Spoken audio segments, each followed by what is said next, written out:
अस्सलामुअलैकुम। Urdu horror story zone में खुशामदीद।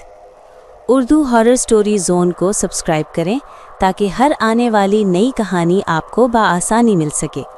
तो आइए सुनते हैं आज की कहानी। ये वाकया हमारे पुराने घर का है। ऐसा घर जहां हम कई साल तक बिल्कुल सुकून से रहे, जब तक वो नौकरानी नहीं आई। इसका नाम शाजिया था। दुबली पुतली, सावली, बहुत खामोश।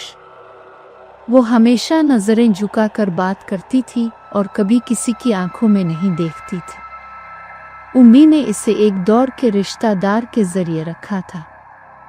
शुरू के चंद दिन सब ठीक रहा। वो मेहनती थी, साफ सुथरा काम करती और कम बोलती।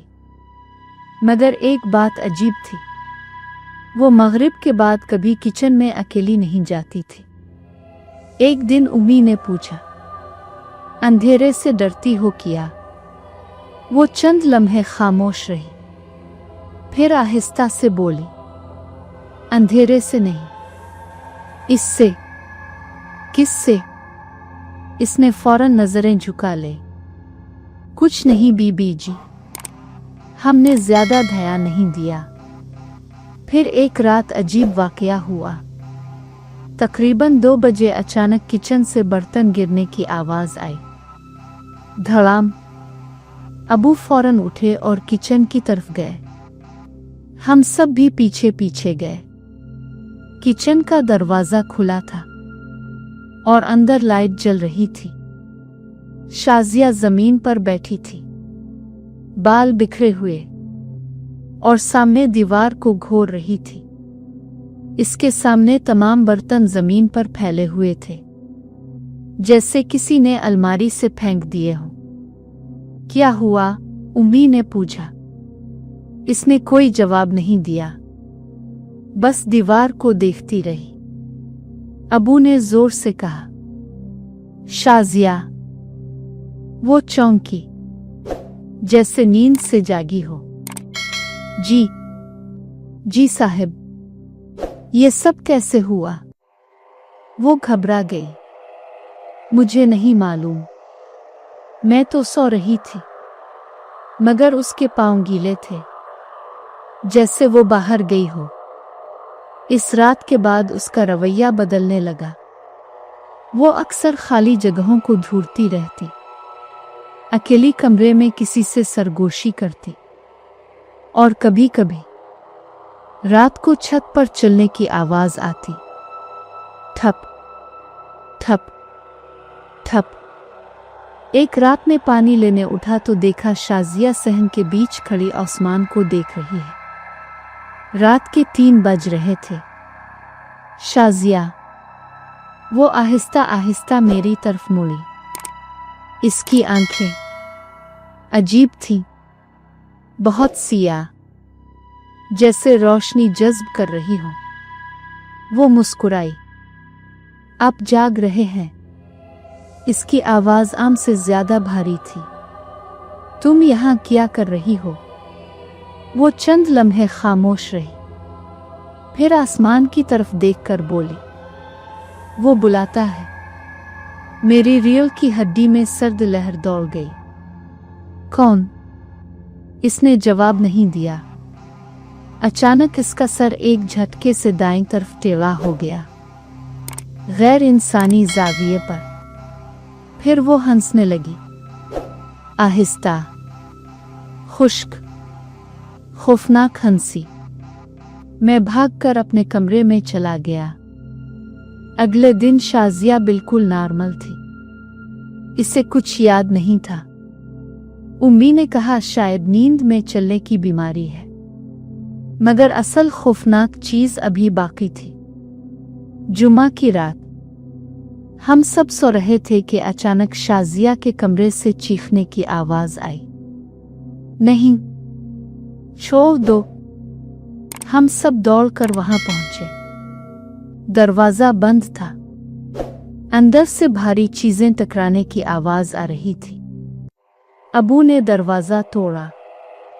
जो मंजर हमने देखा वो आज तक नहीं भूले। शाजिया हुआ में मुअल्लक थी, जमीन से तकरीबन 3 फुट ऊपर। इसके बाल ऊपर की तरफ उठे हुए, आंखें उल्टी हुई और जिस्म जोर जोर से झटके खा रहा था। इसके मुंह से एक ऐसी आवाज निकल रही थी जो इंसान की नहीं हो सकती, गहरी, गरजदार, मर्दाना। ये मेरी है। उम्मी चीख पड़े। अबू ने कुरान उठाया और आयत पढ़ने लगे। अचानक शाजिया ने गर्दन मोड़कर अबू को देखा। इसकी आंखें मुकम्मल सियाह थीं। इसे हाथ मत लगाना। फिर वो जोर से जमीन पर गिरी और बेहोश हो गई। हमने फौरन एक आमिल साहिब को बुलाया। वो आए, कमरे में दाखिल होते ही रुक गए। ये आम साया नहीं, बहुत पुराना है। उन्होंने शाजिया के सर के पास बैठकर कुरान पढ़ना शुरू किया। चंद लम्हे सब ठीक रहा, फिर शाजिया का जिस्म अचानक अकड़ गया। इसकी आंखें खिल गईं, मगर वो शाजिया नहीं थी। वो आमिल को घोर रही थी। तुम इसे नहीं ले जा सकते। आमिल साहिब ने बुलंद आवाज में पढ़ना शुरू किया। शाजिया चीखने लगी। इसके हाथ खुद ब खुद जमीन पर रगड़ने लगे, जैसे कोई इसे घसीट रहा हो। फिर वो बैठ गई। इसकी आवाज बदल चुकी थी। ये बचपन से मेरी है। इसके घर वालों ने मुझे बुलाया था। अब मैं इसे नहीं छोड़ूंगा। हम सब सकते में थे। उम्मी रोते हुए बोले, हमने कुछ नहीं किया। वो हंसा, तुम नहीं, इसकी दादी ने। फिर इसने एक ऐसा नाम लिया जो शाजिया की मरहूम दादी का था। शाजिया के घर वालों के मुताबिक इसकी दादी काले जादू में मुलव्वस थी। आमिल साहिब ने जोर से आयत पढ़ी। अचानक शाजिया दीवार से जा टकराई, जैसे किसी ने जोर से फेंका हो। फिर वो रेंगते हुए वापस आई, मगर उसके हाथ पीछे की तरफ मुड़े हुए थे, गैर इंसानी अंदाज में। मैं इसे ले जाऊंगा, आज सबको साथ ले जाऊंगा। कमरे की लाइट झपकने लगी। दरवाजा खुद ब खुद बंद हो गया और कमरे में शदीद बदबू फैल गई। आमिल साहिब ने आखिरी बार बुलंद आवाज में आयत पढ़ी।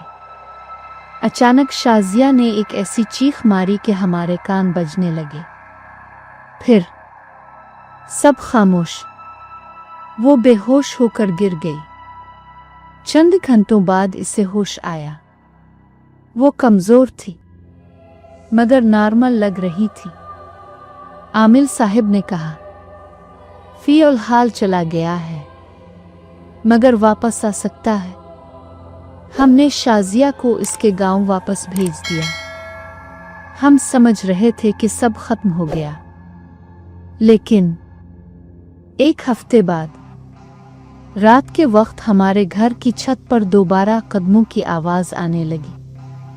ठप ठप ठप। फिर सहम में किसी के चलने की आवाज। मैंने खिड़की से बाहर देखा।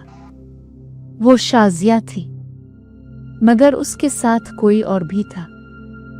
एक लंबा सियाह साया जो जमीन पर नहीं, दीवार पर चल रहा था। शाजिया ने आहिस्ता से सर उठाया और सीधा मेरी तरफ देखा। इसकी आंखें दोबारा सियाह थीं।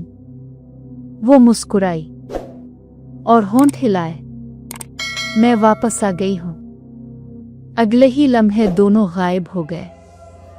सुबह सह में मिट्टी पर 2 तरह के निशान थे, एक इंसानी कदमों के और दूसरे पंजों जैसे। इसके बाद हमने वो घर छोड़ दिया। लोग कहते हैं कभी कभी रात को इस खाली घर की खिड़की में एक लड़की नजर आती है और उसके पीछे एक सियाह साया। अगर कोई ज्यादा देर देखे तो वो लड़की मुस्कुरा कर हाथ हिलाती है, जैसे बिला रही हो। उम्मीद है कि आपको कहानी पसंद आई होगी। अपनी कीमती राय हमें कमेंट में ज़रूर बताएं और वीडियो को लाइक, शेयर, चैनल को सब्सक्राइब और बेल आइकन को प्रेस करना मत भूलिए।